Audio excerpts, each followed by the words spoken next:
know where I would be. I don't remember exactly everything that happened, but I thank him, because, I mean, having him there next to me, knowing that there was somebody there is just, it's comforting, knowing that somebody was willing to help. I'm sure it is. And do you remember what he was telling you then?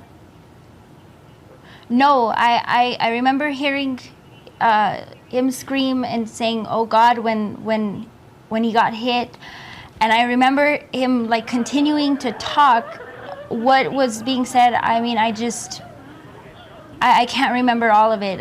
It was just, everything around was just happening so fast. You can only take in so much. Right. And so, Jarrell, let's ask you the question. What were you saying to her? How do you recall all of this happening and unfolding when you saw Patricia and her daughters?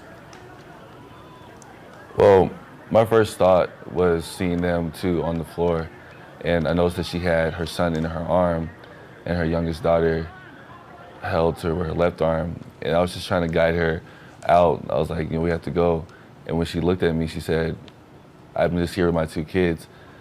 So my first initial reaction was to just guide them towards the door and start to slowly push them up. And as I was pushing them, that's when I got hit on my thigh. And I think that was the shrapnel that she got in her right leg. Did you know initially that you'd been shot?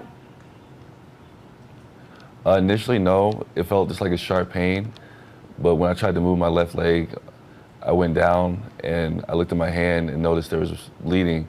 And that's when it got pretty real at that moment. And what was the environment like around you? Just sheer chaos, everyone trying to dash out the door through the exits? Yes.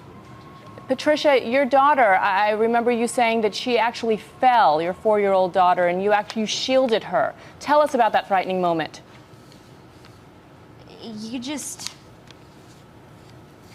All I could think of was, I mean, just blocking her, just shielding her, just making sure that she didn't get hurt, and just trying to keep her down. And she was just so disoriented. I just remember her just like looking around because she was asleep, just looking, thinking what's going on, and just trying to keep calm so that she didn't start freaking out even more. And it was just so scary, and her face just... I can understand an innocent night where you take your children to the theater and sheer terror unfolds around you. Jarrell, where were you seated relative to the shooter?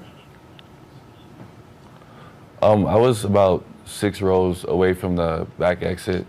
And when I first saw the shooter, he was closer to the screen in the corner. And the only reason I saw him was because of the flashes from the gunshots. So that was kind of how I knew where he was at and where he was shooting from. Did you think you were going to lose your life that night, Jarrell? I'm sorry, can you repeat the question? Jarrell, did you think you were going to lose your life that night? My life definitely flashed before my eyes at that moment.